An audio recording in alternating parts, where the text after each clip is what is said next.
Hi అండి, ఎలా ఉన్నారు? నేను చాలా బాగున్నానండి.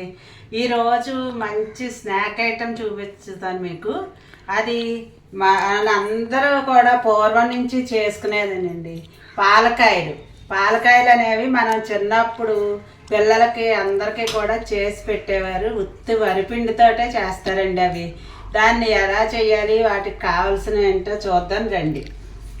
వరిపిండి అండి, పొడి బియ్యం పిండి ఆడిచ్చింది, కొద్దిగా మినపసున్న పొడం, నువ్వు పప్పు, పుట్నాల పప్పు అండి, గొల్లశనగపప్పు అంటారు కదా అది, వాము, ఉప్పు, వెన్నపూసానండి. దీనికి కావాల్సింది డీప్ ఫ్రైకి సరిపడా ఆయిల్. ఇది ఎలా చేయాలి ఏంటి ప్రాసెస్లోకి వెళ్దాం రండి.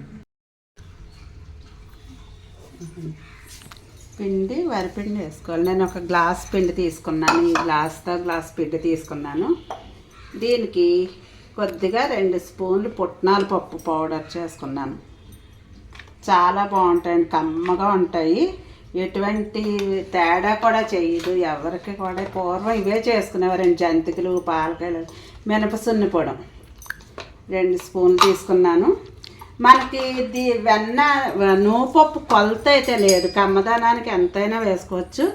కొద్దిగా వెన్నపూస, వెన్న లేని వాళ్ళు నెయ్యి వేసుకోవచ్చు.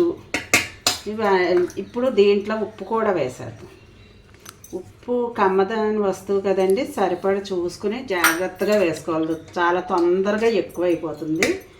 ఇప్పుడు వెన్నపూస, కొద్దిగా వెన్నపూస అయితే సరిపోతుంది. నేను ఉన్నది వేసేసుకుంటున్నాను. దీన్ని ముందు బాగా పట్టేలాగా కలిపేయాలి. అప్పుడు ఏదన్నా వాటర్ పడితే వేసుకోవాలి, కానీ ముందే వెన్నపూస వాటర్ అన్నీ కూడా కలిపి మనం వేసుకోకూడదు. నువ్వుపప్పు కమ్మదనంతో, వాము చాలా బాగుంటాయండి పాలకాయలు అనేవి. ఇది వరకు మా బామ్మగారు వాళ్ళు అయితే మా చిన్నప్పుడు చాలా చేసేవారు, పాలకాయలు ఎక్కువ చేసేవారు, లేకపోతే జంతికలు చేసేవారు. ఇదంతా ఇప్పుడు ఇది ఇలాగా సరిపోయింది.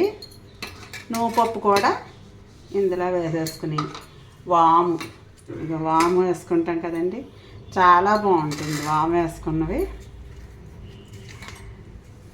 మొత్తం అంతా కలిసిన తర్వాతే వాటర్ అంతా సరిపడ పోసుకొని మనం కలుపుకోవాలి. వేడి నీళ్ళు అయితే కాదు, మామూలుగా చన్నీళ్ళతోటే మనం కలిపేసుకోవచ్చు. పాలకాయలు చాలామంది పేలిపోతాయి అంటారు, కానీ పేలటం అనేది ఉండదండి. ఇది చాలా బాగా వస్తాయి. కొద్దిగా వాటర్ వేసుకోవాలి.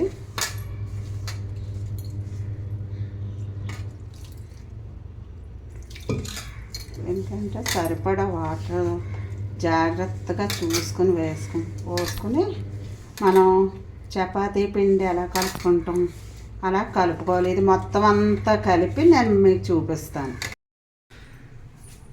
ఇదిగోండి, పిండి ఇలా కలిపాను, చక్కగా స్మూత్గా ఇలా కలుపుకోవాలి.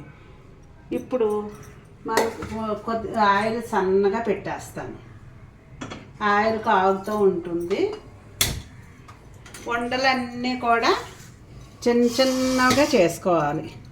ఇది ఇలా రౌండ్గా టైం పడుతుంది. ఇది వరకు మాకు సమ్మర్ హాలిడేస్ వచ్చిందంటే ఫోన్లు అవి ఉండేవి కాదు, టీవీలు ఉండేవి కాదు. ఒక రేడియో పెట్టి ఇలాంటివన్నీ కలిపి చేస్తూ కూర్చోమనేవారు. చేసినప్పుడేమో కష్టంగా అనిపించేది, తినేటప్పుడు ఒక రోజులో అయిపోయేవి. డబ్బాలు చేయించేవారు మా చేత. సమానంగా ఇలాగా అన్నీ ఉండలు చేసుకుంటే చాలా బాగా వస్తాయండి. కానీ కొంతమందికి పాలకాయలు అంటే పేలిపోతాయని భయం ఒకటి ఉంది. చాలామంది అంటున్నారు పాలకాయలు పేలుతాయి కదా అని. పేలవండి అసలు. ఈ విధంగా పొడి బియ్యం పిండితో చేసుకుంటే అసలు పేలటం అనేది ఉండదు. నేను మొత్తం అన్నీ ఉండలు చేసి ఆయిల్ కాగిన తర్వాత వేయించటం చూపిస్తాను. ఇదిగోండి, ఉండలన్నీ ఇలా చేశాను సమానమైన సైజులో. ఆయిల్ కూడా కాగింది మనకి. కొద్దిగా జాగ్రత్తగా వేసుకుంటే ఇవి పేలే ఛాన్స్ అయితే ఉండదండి. ఉత్తి వరిపిండి చేసామనుకోండి అవకాశం ఉంటుంది, కానీ ఇందులో వెన్నపూస అన్నీ కూడా గొల్లశనగపప్పు వేసాం కాబట్టి చాలా గొల్లగా వచ్చేస్తాయి. ఎప్పుడు కూడా సిమ్లో పెట్టి మనం వేయించుకోవాలి. అలా అని మరీ సిమ్గా మరి హైలో పెట్టేసాం అనుకోండి పైన మాడిపోతాయి. లోపల గొల్లగా రావు. అందుకని సిమ్లో పెట్టి చక్కగా వేయించుకోవాలి ఎప్పుడు కూడా. అది చూసారు, అలా వేసినా కూడా మనకి పేలే ఛాన్స్ అస్సలు ఉండదు. 100% ఈ ప్రాసెస్లో చేసుకుంటే అసలు పేలవన్నమాట. పాలకాయలు చాలామంది భయపడే చేసుకోరు, కానీ ఇప్పుడు నేను చెప్పిన విధంగా ట్రై చేయండి, చాలా బాగుంటాయి. ఇవి అలా వేగిన తర్వాత నేను ఎలా తీయాలో ఏంటో చూపిస్తాను. ఇదిగోండి, చూసారా ఎలా వేగుతున్నాయో. ఆ బబుల్స్ ఆగేదాకా మనం వేయించుకోవాలి. ఎందుకంటే వేగిన వల్లను గొల్లగా ఉండి లోపల తేలికి పడిపోయి పైకి అలా తేలితే అవి చూసారా ఎలా ఒక్కోటి ఎలా పైకి వస్తున్నాయో.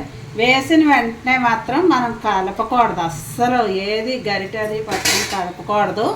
ఇది చక్కగా మనం ఈ కలర్లో తీసుకోవాలి. ఎందుకంటే వరిపిండి కదా, తీసిన తర్వాత కూడా కొంచెం కలర్ వస్తాయి సమానంగా. ఈ కలర్లో తీసుకున్నాం అనుకోండి చాలా బాగుంటాయి. అదే మనం బాగా ఎర్రగా తీసేస్తే చల్లారిన తర్వాత కొంచెం ఎరుపు రంగు ఎక్కువ కనపడతాయి పాలకాయలు. అందుకని సమానంగా చేసుకోవాలి. ముందు సిమ్లో పెట్టుకుని వేయించుకుని వేగిన తర్వాత మీడియంలోకి మార్చాలి. హైలో మాత్రం ఎప్పుడు పెట్టకూడదు.